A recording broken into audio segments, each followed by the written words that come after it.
Hey guys, आज की इस वीडियो में हम लोग क्लास 11 मैथ्स का चैप्टर नंबर 5 जो कि था complex number and quadratic equation, इसका पार्ट 2 देखने वाले हैं।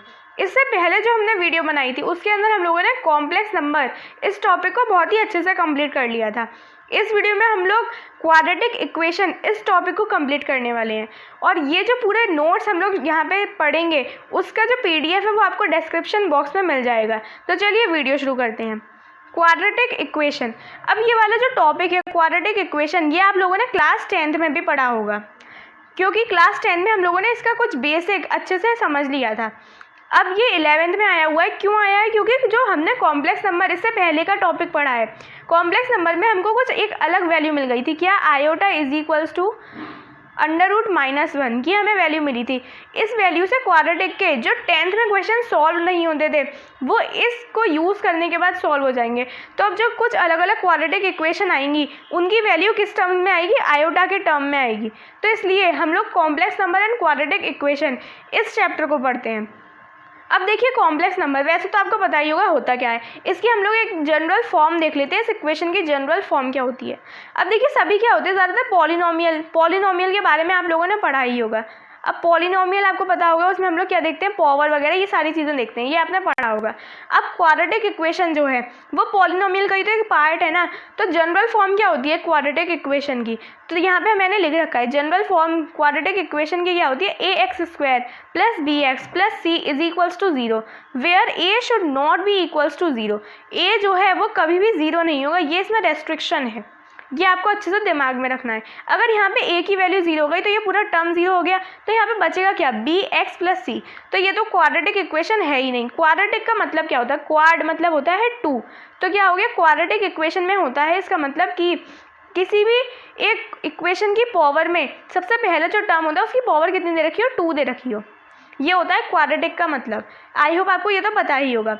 अब देखिए इसमें जो a b c हैं, ये तीन जो हमने टर्म लिख दिए हैं ऐसे, ये क्या हो सकते हैं? रियल भी हो सकते हैं और कॉम्प्लेक्स भी हो सकते हैं। अब जैसे हमने 10th में पढ़ा था तो हमने क्या पढ़ा था, उसमें ओनली रियल के बारे में पढ़ा था, लेकिन 11th में हम लोगों को कॉम्प्लेक्स नंबर के बारे में पता चल चुका है। तो इसके अंदर हम जो ABC की वैल्यू रख सकते हैं वो कुछ भी हो सकती है, रियल भी हो सकती है या कॉम्प्लेक्स भी हो सकती है। अब जो इसमें x दे रखा है आपको, जैसे ax² और bx, यहाँ x आ रहा है ना, तो x क्या है?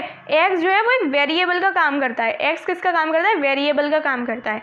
अब इसमें अगर आपको x की वैल्यू निकालनी होगी तो x की वैल्यू आप लोग कैसे निकालेंगे? x की वैल्यू आप लोग निकालेंगे, उसकी एक बस सीधी सिंपल सी एक वैल्यू है, क्या? -b ± √d divided by 2a। अब ये d क्या है, b, ये सब कुछ हम अच्छे से समझते हैं। अब देखिए d जो है, d की वैल्यू क्या हो जाती है? b² - 4ac। d की वैल्यू हो जाती है b² - 4ac। इस d को हम लोग बोलते हैं डिस्क्रिमिनेंट। ठीक है, ये आप लोगों ने क्लास 10th में भी अच्छे से पढ़ ही लिया होगा, थोड़ी बहुत इसके बारे में आपने नॉलेज ले ही ली होगी। इसको हम लोग बोलते हैं डिस्क्रिमिनेंट। ठीक है, अब d की वैल्यू क्या हो जाती है? b² - 4ac। अब यहाँ पे b² की वैल्यू क्या है? b, यहाँ से हमको ये b मिलता है। x से जो पहले यहाँ वेरिएबल दे दिया है, ये क्या है? जो x से पहले ये कांस्टेंट दे दिया है, ये रियल या कॉम्प्लेक्स नंबर दे दिया है, ये क्या है? b। इसको रखेंगे पहले और उसका स्क्वायर कर देंगे, माइनस करना होगा, फिर हमको फिर क्या करना होगा? माइनस का साइन लगाना होगा और उसके बाद क्या करना होगा? 4 का मल्टीप्लाई करेंगे a में। a आपका क्या है? ये x² से पहले वाला कांस्टेंट है, रियल भी हो सकता है या कॉम्प्लेक्स भी हो सकता है। c यहाँ पे क्या हो जाएगा? c भी यहाँ पे क्या है? ये कांस्टेंट वैल्यू है। यहाँ पे कोई भी वेरिएबल जो है, c से पहले कोई भी वेरिएबल या c के बाद कोई भी वेरिएबल नहीं है। प्लस माइनस में है वो एक अलग चीज़ है, लेकिन c में मल्टीप्लिकेशन में कोई भी वेरिएबल नहीं है। ये चीज़ आपको क्लियर होगी। और ये आपने 10th क्लास में भी पढ़ लिया होगा कि x की वैल्यू हम लोग कैसे निकालते हैं? -b ± √d divide by 2a। d की वैल्यू क्या हो जाती है? b² - 4ac। ये चीज़ तो आपको अच्छे से क्लियर होगी। आगे मूव करते हैं। अब देखिए यहाँ दे रखा है ax² + bx + c has 2 roots. आपको इतना तो कॉमन सेंस होना ही चाहिए। क्वाड्रेटिक इक्वेशन में हम लोग को क्या समझ आता है? क्वाड मतलब क्या हो जाता है? 2 हो जाता है। तो क्वाड्रेटिक इक्वेशन में हम लोग क्या देखते हैं? कोई भी जो पॉलिनोमियल दे रखा होगा उसकी हाईएस्ट पावर या बोल सकते हैं डिग्री ऑफ पॉलिनोमियल क्या होती है? 2 होती है। ये चीज़ आपको इतनी बेसिक पता ही होगी। अब इसमें इंपॉर्टेंट चीज़ क्या है? इसके सिर्फ और सिर्फ 2 ही रूट्स होते हैं। क्वाड्रेटिक इक्वेशन में हमेशा 2 रूट की ही बात करी जाती है। 2 ही रूट होते हैं, 2 से ज़्यादा रूट नहीं होंगे, 2 से कम रूट नहीं होंगे। ये चीज़ आपको पता रहनी चाहिए। अगर जैसे हम लोगों ने मान लिया अल्फ़ा एक रूट है, बीटा एक रूट है, यह जैसे अल्फ़ा की जगह कोई भी वैल्यू हो सकती है, बीटा की जगह कोई भी वैल्यू हो सकती है, इतना तो आपको सेंस होगा ही। अब जैसे अगर हम लोग देखें, अगर हमें सम ऑफ रूट्स करना हो, मतलब जैसे अगर हम लोग देखें कि आपको कोई भी एक वैल्यू दे रखी है, या हम बोल सकते हैं कोई भी एक क्वाड्रेटिक इक्वेशन दे रखी है। एग्जाम्पल लेके देखते हैं, अच्छे से एग्जाम्पल लेके देखते हैं कि आपको एक क्वाड्रेटिक इक्वेशन दे रखी है, जैसे कि x² + 2 = 0। ये क्या है? क्वाड्रेटिक इक्वेशन है। इसके अंदर अगर हम लोग एक बेसिक सा एग्जाम्पल लें तो हमने ये ले लिया है एक इक्वेशन को, ठीक है। इसको अगर हम लोग सॉल्व करेंगे तो क्या हो जाएगा? x² = -2 है ना। अब यहाँ पे x की वैल्यू क्या हो जाएगी? +-√2। अब √2 नहीं होगा, यहाँ माइनस का साइन आएगा। अब ये क्या लिखा हुआ है? -√2 है ना, ये बोल सकते हैं हम। तो देखिए आपको एक इंपॉर्टेंट चीज़ पता है, कॉम्प्लेक्स नंबर में आप लोग पढ़ चुके हैं कि आप इसको देखिए कि पहले कैसे लिख सकते हैं। इसको आप एक तरीके से लिख सकते हैं -1 × 2 और अंडर रूट लगाया हुआ है। अब ये जो वैल्यू होती है ये क्या हो जाती है? आयोटा के इक्वल हो जाती है। तो आप लोग सिंपल क्या चीज़ लिख सकते हैं? x की जो वैल्यू आ गई है, x will be equals to +-√2 iota. तो आपको एक x की वैल्यू मिल के आ गई। क्या मिली है? +-√2 आयोटा। ये आपको x की वैल्यू मिल के आ गई। तो देखिए आपने इससे क्या किया, कुछ आपने ये सॉल्व कर दिया कुछ हद तक, है ना। आपने क्या किया? सॉल्व करा, तो आपको x की कुछ समथिंग में वैल्यू निकल के आ गई। तो ये क्या हो गया? रूट हो गया। हम ये बोल सकते हैं ये क्या है? कुछ वैल्यू निकल के आ गई। अब जो है आपको एक बेसिक चीज़ पता होनी चाहिए, क्वाड्रेटिक इक्वेशन में क्या है? 2 रूट होते हैं, ये हमने पहले डिस्कस कर लिया। अब क्वाड्रेटिक इक्वेशन में अगर हम लोग ने मान लिया कि अल्फ़ा एक रूट है और बीटा एक रूट है, तो सम ऑफ रूट क्या हो जाएगा? -b/a। सम ऑफ रूट्स निकालना होगा आपको, अल्फ़ा प्लस बीटा निकालना होगा, तो वो क्या हो जाएगा? -b/a। क्या हो जाएगा? -b/a। ये बेसिक चीज़ आपने 10th में पढ़ी ही होगी। प्रोडक्ट ऑफ रूट्स निकालना होगा तो वो क्या हो जाएगा? c/a। ये देखिए यहाँ b जो है, ये b यहाँ से आ गया, ये b है ना, ये जो आपको यहाँ b दे रखा है ये b हो गया। a क्या है? ये a हो गया। c क्या है? यहाँ पे प्रोडक्ट में बात करें तो ये c कांस्टेंट, ये वाली चीज़ होगी। अपॉन में a है तो a ये हो गया। तो आपको ये सिंपल सी चीज़ याद कर लेनी है। अब इम्पॉर्टेंट एक फॉर्मूला आता है जो कि आप लोगों ने मेनली जहाँ तक ये 10th में तो नहीं पढ़ा होगा, आप लोगों ने 11th में इसको नया नया देखा होगा। क्या है ये फॉर्मूला? है क्या, किस चीज़ के लिए? Difference of roots. अब यहाँ पे उससे पहले क्या लगा हुआ है? यहाँ मॉड लगा हुआ है। मॉड लगा के हमने क्या लिखा है? अल्फ़ा माइनस बीटा, ठीक है। तो ये क्या हो जाएगा? अल्फ़ा माइनस बीटा क्या हो जाएगा? √d अपॉन में मॉड ऑफ a। ए जो है वो नेगेटिव तो हो सकता है, बस जीरो थोड़ी होगा, यही तो लिखा हुआ है अगर रेस्ट्रिक्शन में, तो ए नेगेटिव भी हो सकता है। तो इसलिए हमको यहाँ पे क्या लेना है? ए का मॉड लेना है। ए का क्या लेना है? मॉड लेना है, ठीक है। ये बेसिक चीज़ आपको पता रहनी चाहिए। और √d तो आपको पता ही चल चुका है क्या होती है। √d मतलब डिस्क्रिमिनेंट। डिस्क्रिमिनेंट की वैल्यू क्या हो जाती है? b² - 4ac। ये आप लोग क्वाड्रेटिक इक्वेशन को देखने के बाद सॉल्व कर सकते हैं अच्छे से। आगे अगर हम लोग देखें तो अब जैसे कि आपने देख लिया, सम ऑफ रूट्स आपने अच्छे से समझ लिया, प्रोडक्ट ऑफ रूट अच्छे से समझ लिया और डिफरेंस ऑफ रूट अच्छे से समझ लिया। अब अगर हम लोग आगे बात करें तो आगे आपको क्या चीज़ दे रखी है? डिफरेंस के बाद अगर हम लोग देखें तो अल्फ़ा क्या लिया हमने? एक रूट ले लिया। बीटा क्या लिया? बीटा हमने एक रूट ले लिया, है ना, बीटा भी हमने एक रूट ले लिया।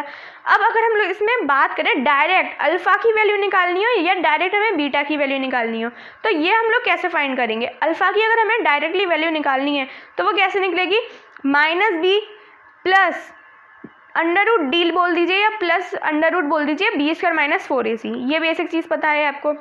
ये किसके इक्वल हो जाती है? d के इक्वल हो जाती है, √d के इक्वल, ठीक है।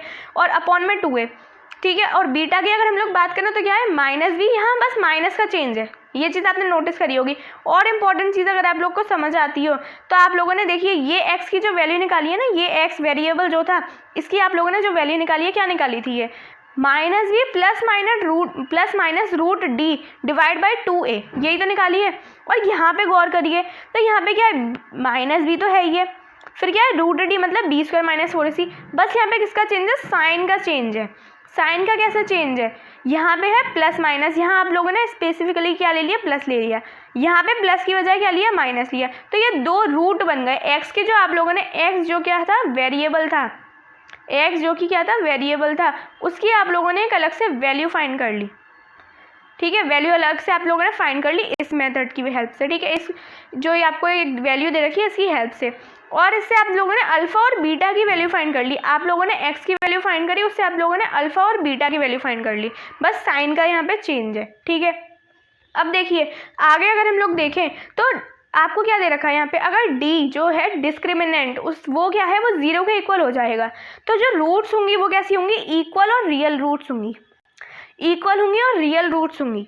इक्वल हो सकती हैं रूट, जैसे 2 है तो दूसरी रूट भी 2 आ गई, है ना, और रियल होनी चाहिए, रियल नंबर वाली रूट्स होनी चाहिए, ठीक है। अब कब होंगी लेकिन ये, अगर ये कब इक्वल होंगी, ये जब इक्वल होंगी जब डी जो है डिस्क्रिमिनेंट जो है उसकी वैल्यू क्या हो जाए, 0 के इक्वल हो जाए, ठीक है। सेकंड कंडीशन क्या है, अगर जो डिस्क्रिमिनेंट है उसकी वैल्यू क्या हो, 0 से बड़ी हो, 0 से बड़ी हो, 0 के इक्वल नहीं होनी चाहिए, इक्वल नहीं होगी, 0 से क्या होगी, बड़ी होगी। तो क्या हो जाएगी, डिस्क्रिमिनेंट कैसा होगा, यह हम बोल सकते हैं डिस्क्रिमिनेंट कैसा होगा, 0 से बड़ा। तो रूट्स कैसे निकलेंगे, रूट्स निकलेंगे इसके अंदर रियल और डिस्टिंक्ट, मतलब रियल रूट्स तो होंगे लेकिन वो एक दूसरे में इक्वल नहीं होंगे। जैसे एक रूट आ गया 2 तो दूसरा रूट क्या आ जाएगा, 3 मान लीजिए। तो ये क्या होंगे, डिस्टिंक्ट मतलब डिफरेंट होंगे, अनइक्वल होंगे, ठीक है। अगर डी की वैल्यू जो है वो 0 से छोटी हो जाए, जो डिस्क्रिमिनेंट है उसकी वैल्यू क्या हो, 0 से छोटी हो जाए, तो क्या होगा, जो रूट्स निकलेंगे वो कैसे निकलेंगे, डिस्टिंक्ट मतलब डिफरेंट निकलेंगे और इमेजिनरी निकलेंगे। तो ये कंडीशन आपको ध्यान में रखनी है कि डिस्क्रिमिनेंट की कोई सी भी वैल्यू हो, डिस्क्रिमिनेंट की कोई सी भी वैल्यू हो। इमेजिनरी रूट्स कब मिलते हैं हमको, इमेजिनरी रूट्स हमको सिर्फ तब मिलते हैं जब जो डिस्क्रिमिनेंट है उसकी वैल्यू क्या हो, 0 से छोटी हो, तभी हमको क्या मिलते हैं, इमेजिनरी रूट्स मिलते हैं, ठीक है। अब देखिए यहाँ कुछ ये नई बातें हैं, ये तो हो सकता है आप लोगों ने ऊपर की बातें 10th में पढ़ी हो, लेकिन ये जो नीचे लिखा हुआ है कुछ नई बातें हैं। क्या लिखा हुआ है, अगर डिस्क्रिमिनेंट एक परफेक्ट स्क्वायर होगा, मतलब कैसा होगा, जैसे 25 क्या है, एक परफेक्ट स्क्वायर, 4 क्या है, परफेक्ट स्क्वायर, स्क्वायर के टर्म्स में होगा, तो क्या हो जाएगा, जो रूट्स होंगे वो क्या होंगे, रेशनल होंगे। रूट्स कैसे होंगे, रेशनल होंगे, रेशनल नंबर वाले रूट्स हो जाएंगे। अब आपको ये रेशनल, रियल, ये सब कुछ तो आपको इतना पता ही होगा, बहुत ही बेसिक सी चीज़ें हैं, ये तो छोटे पे आप लोगों ने पढ़ ली होंगी। रेशनल होंगे नंबर, ठीक है, रेशनल रूट्स निकलेंगे। अगर डिस्क्रिमिनेंट की वैल्यू जो है वो अगर नॉन परफेक्ट स्क्वायर है, जैसे कि कोई परफेक्ट स्क्वायर नहीं है, जैसे हमने मान लिया 3 है, 7 है, तो ये क्या है, नॉन परफेक्ट स्क्वायर है, तो क्या हो जाएगा, जो रूट होगा, रूट्स जो भी निकलेंगे, 2 ही रूट्स निकलेंगे मेनली, तो दोनों के दोनों रूट्स कैसे होंगे, इर्रेशनल नंबर होंगे, मतलब रूट की फॉर्म में होंगे वो। ये बेसिक चीज़ आप लोगों को पता ही होगी अच्छे से। अब आप लोगों को बेसिक बस क्या चीज़ याद रखनी है, ये 4-5 चीज़ें लिखी हुई हैं डिस्क्रिमिनेंट के बारे में, वो आपको बहुत ही अच्छे से पता होनी चाहिए। डिस्क्रिमिनेंट 0 के इक्वल है तो रूट्स कैसे हो जाएंगे, रूट्स इक्वल होंगे और रियल होंगे। डिस्क्रिमिनेंट अगर 0 से बड़ा है तो रूट्स कैसे होंगे, रियल और डिस्टिंक्ट होंगे। डिस्क्रिमिनेंट अगर 0 से छोटा है तो रूट्स कैसे हो जाएंगे, इमेजिनरी और डिस्टिंक्ट हो जाएंगे। अगर जो डिस्क्रिमिनेंट है वो क्या है, एक परफेक्ट स्क्वायर है, परफेक्ट स्क्वायर है तो क्या हो जाएगा, रूट्स कैसे होंगे, रियल हो जाएंगे। अगर डिस्क्रिमिनेंट क्या बोल सकते हैं, नॉन परफेक्ट स्क्वायर है तो रूट्स कैसे हो जाएंगे, इर्रेशनल नंबर वाले रूट्स हो जाएंगे। इतनी बेसिक सी चीज़ आपको अच्छे से क्लियर हो गई होगी, है ना। बहुत ही ज़्यादा इजी सी चीज़ें हैं ये, इनमें आपको ज़्यादा कुछ करना नहीं है, बस डिस्क्रिमिनेंट की जो बेसिक सी वैल्यूज़ हैं वो आपको दिमाग में रखनी है। आगे अगर हम लोग देखें तो आपको क्या दे रखा है, आगे देखिए अभी दे रखा है फॉर्मेशन ऑफ क्वाड्रेटिक इक्वेशन। ये जहाँ पे ये जो छोटी सी चीज़ लिखी हुई है तो यहाँ क्या लिखा है, फॉर्मेशन ऑफ क्वाड्रेटिक इक्वेशन। अब देखिए हम क्वाड्रेटिक इक्वेशन को कैसे बना सकते हैं, जब हमको रूट्स की वैल्यू गिवन होगी। अगर हमको रूट्स दे रखी हैं, मान लीजिए एक रूट 2 है, एक कोई दूसरा जो रूट है वो हमने मान लिया वो क्या है, 3 है, ठीक है। तो आप लोग इसकी कैसे वैल्यू निकाल सकते हैं, ये आपको बेसिक सी चीज़ समझनी है, ठीक है। अब अगर हम लोग देखें तो आपको मान लीजिए एक रूट दे दिया 2, एक रूट दे दिया 3। अब आपसे कोई कहता है आप इन दो रूट्स की हेल्प से एक क्वाड्रेटिक इक्वेशन को फॉर्म करके दिखाइए, तो उसके लिए आपको ये चीज़ अप्लाई करनी होगी। क्या, बहुत ईजी चीज़ है। क्या करना है आपको, एक्स स्क्वायर रखना है, ठीक है, एक्स स्क्वायर रख दिया। फिर क्या करना होगा, माइनस में आपको लिखना होगा sum of roots into x. X square लिख दिया सिंपल, फिर माइनस का साइन लगाया और यहाँ लिख दिया सम ऑफ रूट्स। क्या लिख दिया, सम ऑफ रूट्स। इनटू में क्या करेंगे आप लोग, एक्स का मल्टीप्लिकेशन कर देंगे। उसके बाद आपको क्या करना होगा, प्रोडक्ट ऑफ रूट कर देना होगा। बस सिंपल सी ये चीज़ है। सम ऑफ रूट्स आप लोग कैसे निकालते हैं, ये बेसिक चीज़ हम लोगों ने पहले ही देख ली, कैसे निकलेगी, minus b upon a sum of roots. Product of root कैसे निकलेगा, सी अपॉन ए। तो बस माइनस बी अपॉन ए और सी अपॉन ए, ये वाली आपको वैल्यू यहाँ पे पुट कर देनी है, माइनस बी अपॉन ए यहाँ प्लस सी अपॉन ए, ठीक है। ये वैल्यू पुट करेंगे तो आपको एक क्वाड्रेटिक इक्वेशन फॉर्म होती हुई दिख जाएगी। बस आपको बेसिक यही चीज़ काम करनी है। क्या करना है, बस आपको इसमें ये चीज़ को काम में लेना है, ठीक है।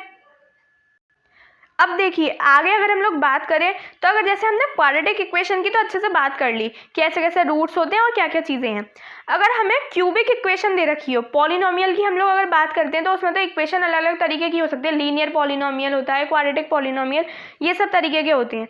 अगर हमें क्यूबिक इक्वेशन दे रखी हो, क्वाड्रेटिक नहीं क्यूबिक, क्यूबिक का मतलब क्या होता है, 3 की बात करते हैं हम लोग। डिग्री ऑफ पॉलिनोमियल क्या होनी चाहिए, 3 होनी चाहिए। अब देखिए तो इसके लिए क्या कंडीशन है, इसके लिए हम कुछ इस तरीके से इक्वेशन को लिख देते हैं, a x cube plus b x square plus c x plus d. इसके कितने रूट हो गए, 3 रूट हो गए, हम लोगों ने ये समझ लिया।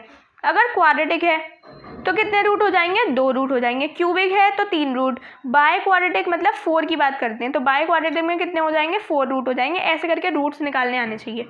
तो अब क्यूबिक है तो इसके अंदर कितने रूट हो जाएंगे, 3 रूट हो जाएंगे।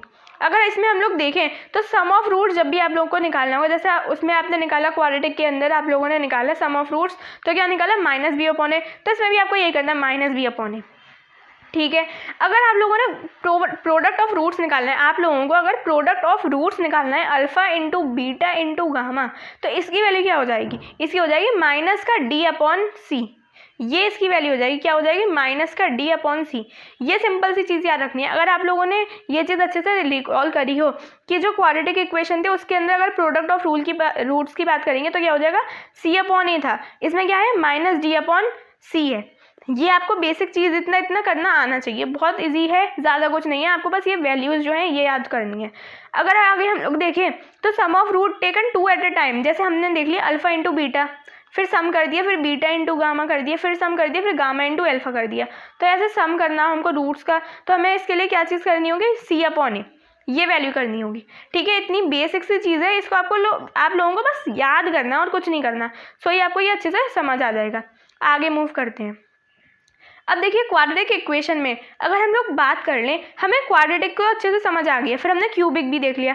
ऐसे अगर हमें कोई दूसरी दे दी, 7 वाली कोई चीज़ दे दी हमको, तो हम क्या उसको ऐसे निकालते बैठेंगे, नहीं। तो इसके लिए आपको एक बेसिक सी क्राइटेरिया दे दिया, क्या, आपको कोई भी पॉलिनोमियल दे रखा है, उसमें फर्स्ट टर्म क्या हो जाएगा, ए नॉट की पावर एक्स, एक्स की पावर क्या, 8 नॉट इंटू एक्स की पावर क्या है, एन। ये आपको एक दे दिया हमने फर्स्ट टर्म। ठीक है, तो अब देखिए आपको सेकंड टर्म क्या दे दिया हमने, ये दे दिया, थर्ड ये दे दिया। अब देखिए यहाँ पे आपने एक चीज़ नोटिस करी होगी, पावर पहले थी एन, फिर उसके बाद क्या होगी n-1, फिर क्या होगी n-2।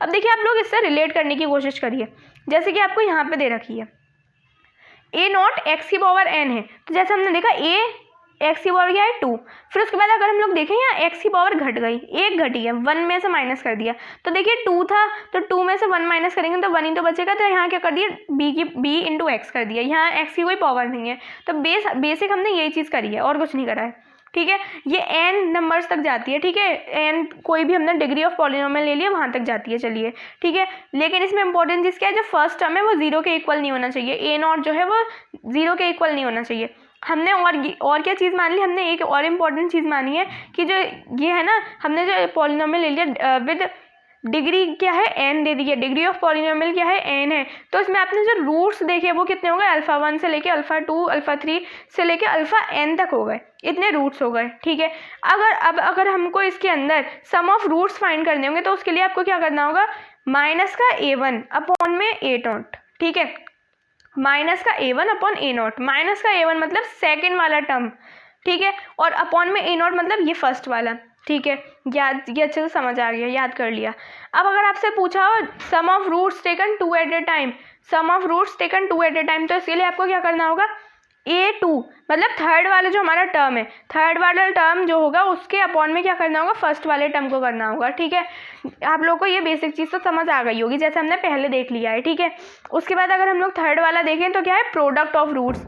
प्रोडक्ट ऑफ रूट्स के लिए आपको क्या करना है, -1 की पावर n, यहाँ पे देखिए ये n लिखा हुआ है, थोड़ा सा ये ऐसे हो गया है, यहाँ पे क्या लिखा है, n लिखा हुआ है। ठीक है, और यहाँ पे ये क्या लिखा हुआ है, इधर ये लिखा है a into n, a into n नहीं है, ये a n मतलब लास्ट टर्म, a n मतलब क्या है, लास्ट टर्म। थोड़ी आपको गलत फहमी ना हो जाए इसलिए मैंने बता दिया है। और अपॉन में क्या लेंगे, a नॉट मतलब फर्स्ट वाला टर्म। देखिए जैसे जैसे हम लोगों ने क्वाड्रेटिक निकाला, क्यूबिक निकाला, तो इसमें हम लोग को धीरे धीरे चीज़ें समझ आई कि हमें कौन कौन सी वैल्यू लेनी है, तो हम लोगों ने वही वाली वैल्यू को अडॉप्ट करा। तो उससे हम लोगों ने कैसे क्या चीज़ फाइंड कर ली, हमने एक बहुत ही इंपॉर्टेंट चीज़ फाइंड कर ली, या रिजल्ट फाइंड कर लिया कि कैसे अगर हमें कोई पॉलिनोमियल दे रखा होगा विद डिग्री n कोई डिग्री दे रखी है। अब जैसे अगर आपको 7 डिग्री दे रखी हुई तो आप लोग उसको इसकी मदद से अप्लाई करेंगे, ये 3 चीज़ों को अप्लाई करेंगे तो आपको ये some of roots, product of root, some of root taken 2 at a time, ये सब कुछ आप इजीली फाइंड कर सकते हैं। इसलिए हमें ये, अगर आप लोग को क्वाड्रेटिक के रूट्स वगैरह का जो सम है वो याद नहीं रहता तो वो कोई बड़ी बात नहीं है, आपको बस ये पॉलिनोमियल वाली चीज़ याद होनी चाहिए, तो आप लोग इससे इजीली ड्राइव कर सकते हैं क्वाड्रेटिक वाली, क्यूबिक वाली और ये सब। ठीक है, आगे मूव करते हैं। अब देखिए आगे देखें तो अब देखिए आपको इंपॉर्टेंट चीज़ें क्या क्या हैं। Graph of quadratic equation, quadratic equation का ग्राफ की अगर हम लोग बात करें तो जो क्वाड्रेटिक इक्वेशन का ग्राफ होता है, देखिए क्वाड्रेटिक इक्वेशन क्या है, ax² + bx + c। ए जो है वो 0 के इक्वल नहीं होना चाहिए, बेसिक चीज़ है, पता चल गई। अब इसके ग्राफ कैसे बनते हैं, जो क्वाड्रेटिक इक्वेशन होती है उसके ग्राफ होते हैं पैराबोला। ठीक है, क्या कैसे होते हैं, पैराबोलिक ग्राफ होते हैं किसके, क्वाड्रेटिक इक्वेशन के। ठीक है, ये चीज़ समझ आ गई आपको, जो क्वाड्रेटिक इक्वेशन होती है उनके ग्राफ कैसे होते हैं, पैराबोलिक होते हैं। अब देखिए इसमें पैराबोलिक कैसे बन सकते हैं, पैराबोला ग्राफ जो है वो 6 तरीके के मान सकते हैं हम लोग, और मेनली अगर हम लोग देखें तो 2 तरीके हैं, क्या, अपवर्ड पैराबोला और डाउनवर्ड पैराबोला। ठीक है, अपवर्ड पैराबोला बन सकते हैं 3 तरीके से, डाउनवर्ड पैराबोला जो है वो भी बन सकते हैं 3 तरीके से। अब जैसे कि आपको ये केसेस मैंने बना के दे दिए हैं, बहुत ही इजीली आपको समझ आ जाएगा। अब देखिए अपवर्ड पैराबोला जो है उसके अंदर आपको जैसे हम लोग देखें तो 3 आपको ये कंडीशन दे दी है। तीनों कंडीशन क्या क्या है, जब आपकी जो फर्स्ट टर्म है वो अगर 0 से बड़ा है, डिस्क्रिमिनेंट भी 0 से बड़ा है, तो आपका जो पैराबोला का ग्राफ होगा वो कुछ इस तरीके से बनेगा। अगर दोनों की दोनों वैल्यू क्या है, 0 से बड़ी है, तो ये ऐसे करके कुछ ग्राफ बनेगा अपवर्ड में। अगर आपकी जो फर्स्ट वैल्यू है उसकी वैल्यू क्या है, वो 0 से बड़ी है और डिस्क्रिमिनेंट जो है वो 0 के इक्वल है, तो कुछ ऐसे ये ज्वाइन करता हुआ ग्राफ बनेगा एक्स एक्सिस को। अगर आपकी डिस्क्रिमिनेंट की वैल्यू कैसी है, नेगेटिव है, और जो आपका फर्स्ट टर्म है उसकी वैल्यू कैसी है, वो पॉजिटिव है, तो उसका ग्राफ कैसे बनेगा, कुछ ऐसे ऊपर की तरफ उठा हुआ। ये 3 कंडीशन है। अगर हम लोग और देखें डाउनवर्ड के अंदर तो आपको जैसे ये कंडीशन दे रखी है, डिस्क्रिमिनेंट की जो वैल्यू है अगर वो 0 से बड़ी, और लेकिन डिस्क्रिमिनेंट की वैल्यू तो 0 से बड़ी है, लेकिन जो फर्स्ट टर्म है उसकी वैल्यू क्या है, 0 से छोटी है, तो आपका कुछ डाउनवर्ड पैराबोला इस तरीके से बनेगा। अगर डिस्क्रिमिनेंट की वैल्यू जो है वो 0 के इक्वल है और जो फर्स्ट टर्म है उसकी वैल्यू क्या है, वो 0 से छोटी है, तो कुछ इस तरीके से इससे ये जो एक्स एक्सिस है इससे टच करता हुआ ग्राफ बनेगा। अगर दोनों की वैल्यू जो है, डिस्क्रिमिनेंट और फर्स्ट टर्म जो है उसकी दोनों की वैल्यू कैसी हो जाएगी, वो क्या हो जाएगी, छोटी हो जाएगी 0 से, तो कैसा बनेगा, थोड़ा नीचे की तरफ, और जो हमारी एक्स एक्सिस है वो उससे ऊपर की तरफ उठी हुई, तो कुछ इस तरीके का ग्राफ बनेगा। ठीक है, ये अपवर्ड पैराबोला हो गया, ये डाउनवर्ड हो गया, ये बेसिक सी चीज़ें आपको समझ आ गई होगी। अगला टॉपिक क्या है हमारा, maximum and minimum values of quadratic equation. Important है ये, 11th के लिए इतना नहीं है, लेकिन जेई के पॉइंट ऑफ व्यू से ये बहुत ही इंपॉर्टेंट है, क्योंकि इससे बहुत ही अच्छे लेवल के क्वेश्चन बनते हैं। बस आपको ये, लेकिन बेसिक जो चीज़ लिखी हुई है ये आपको अच्छे से दिमाग में रखनी है। क्या क्या देखिए चीज़ें दे रखी हैं, जब आपकी एक ही वैल्यू, मतलब जो फर्स्ट टर्म, जैसे आपको x² जो भी दे रखा है उसके आगे जो भी आपका ये टर्म लिखा हुआ है, इसकी वैल्यू अगर 0 से बड़ी है, मतलब पॉजिटिव है, तो कुछ ग्राफ कैसा बनेगा, अपवर्ड वाला बनेगा। नेगेटिव है तो डाउनवर्ड बनेगा, ए की वैल्यू जो नेगेटिव होगी तो डाउनवर्ड बनेगा। लेकिन अब इंपॉर्टेंट चीज़ क्या है, इंपॉर्टेंट चीज़ ये है कि इसकी रेंज क्या हो जाएगी, या वाई मिनिमम और वाई मैक्सिमम क्या हो जाएगी। रेंज जो होती है इसकी, किसकी, ए जब भी क्या होता है 0 से बड़ा होता है तो रेंज क्या हो जाती है, ये हो जाती है -d/4a से लेके इन्फिनिटी तक, ये आपकी रेंज हो जाती है किसकी, जब आपका अपवर्ड पैराबोला बनता है -d/4a से लेकर इन्फिनिटी तक। ठीक है, आपको ये बेसिक सी चीज़ दिमाग में रखनी है बहुत ही अच्छे से। अब जैसे अगर आपको दे दिया हो डाउनवर्ड पैराबोला, तो डाउनवर्ड पैराबोला के लिए आपको क्या कंडीशन है कि y मिनिमम क्या होगा, -इन्फिनिटी, और y मैक्सिमम क्या हो जाएगा, -d/4a। अब देखिए ये बहुत ही ज़्यादा इंपॉर्टेंट है, बस आपको ये रेंज दिमाग में रखनी है। और इसी तरीके के बहुत सारे क्वेश्चन बनते हैं जब आपको एक ही कुछ अलग वैल्यू दे दी है, यहाँ एक ही कुछ अलग वैल्यू है, तो यहाँ डाउनवर्ड पैराबोला बनेगा, अपवर्ड पैराबोला बनेगा, ये आपको बताना आना चाहिए। अब कैसे ग्राफ बनना है ये आपको बताना आना चाहिए, ये आपको क्वेश्चन प्रैक्टिस करने से ही अच्छे से समझ आएगा। आगे अगर हम लोग देखें तो अगला आपको क्या टॉपिक दे रखा है, कॉमन रूट्स। लास्ट टॉपिक है हमारे, जो ये हमने क्वाड्रेटिक इक्वेशन की वीडियो बनाई है इसके अंदर। कॉमन रूट्स मतलब क्या है, हमने जैसे कि पहले 10th क्लास में पढ़ लिया था, रूट्स के बारे में हमने स्टडी करी, अभी भी कर ली, 10th में भी करी थी। हमें लेकिन नई रूट्स क्या मिले थे, इमेजिनरी रूट्स। इनका जवाब हमको 10th में नहीं 11th में मिला। अब ऐसे ही आपको देखिए, जैसे आपने लोगों ने पहले पढ़ा होगा कॉमन रूट्स के लिए, कि जो कॉमन रूट्स होते हैं, हमने जैसे दो कोई भी क्वाड्रेटिक इक्वेशन ले ली, a1x² + b1x + c1 where a1 not equals to 0, और सेकेंड आपकी क्वाड्रेटिक इक्वेशन क्या है, a2x² + b2x + c2 is equals to 0 where a2 not equals to 0। ये बेसिक चीज़ आपको पता चल गई। अब इसमें आपको 3 तरीके के रूट्स पता करने हो सकते हैं, कॉमन जो रूट्स होंगे। अब देखिए कंडीशन क्या बन सकती है, आपको मिल रही क्वाड्रेटिक के अंदर 2 रूट्स मिलते हैं। अब 3 ही कंडीशन बन सकती हैं, क्या तो दोनों रूट क्या हो जाए, कॉमन हो जाए। दोनों रूट कॉमन हो जाए तो क्या होगा, एक रूट कॉमन हो, बाकी जो दूसरी रूट है वो कॉमन नहीं हो। और क्या हो सकता है, कोई भी रूट कॉमन ही ना हो, दोनों की दोनों डिफरेंट हो। यही कंडीशन बन सकती है। अब इसके अंदर आप लोगों को कैसे पता चलेगा कि दोनों रूट्स जो हैं वो कॉमन है, तो उसके लिए आपको क्या सिंपल ये चीज़ अप्लाई करनी है, a1/a2 is equals to v1/v2 और इज इक्वल्स टू c1/c2। ये सिंपल एक कंडीशन लगानी है। अगर आपको ये चीज़ चेक करनी है कि सिर्फ और सिर्फ एक ही रूट कॉमन है, तो आपको ये कंडीशन लगानी है।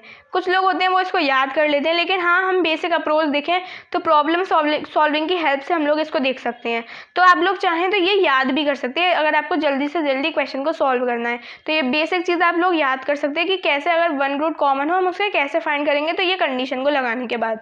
और अगर ये दोनों ही कंडीशन फुलफिल नहीं है तो लास्ट ऑप्शन क्या बचता है कि दोनों की दोनों जो रूट्स हैं वो कॉमन ही नहीं है, डिफरेंट है। इस वीडियो के अंदर हम लोगों ने हर एक बेसिक से लेकर एडवांस तक की चीज़ क्वाड्रेटिक इक्वेशन में जो इंपॉर्टेंट थी वो हमने समझ ली। अब उसके बाद अगर आपको इसमें कोई भी क्वेरी हो तो आप लोग कमेंट करके बता दीजिए। If you like this video then please like share subscribe my YouTube channel, that is VFX। Thank you for watching and keep sharing my videos.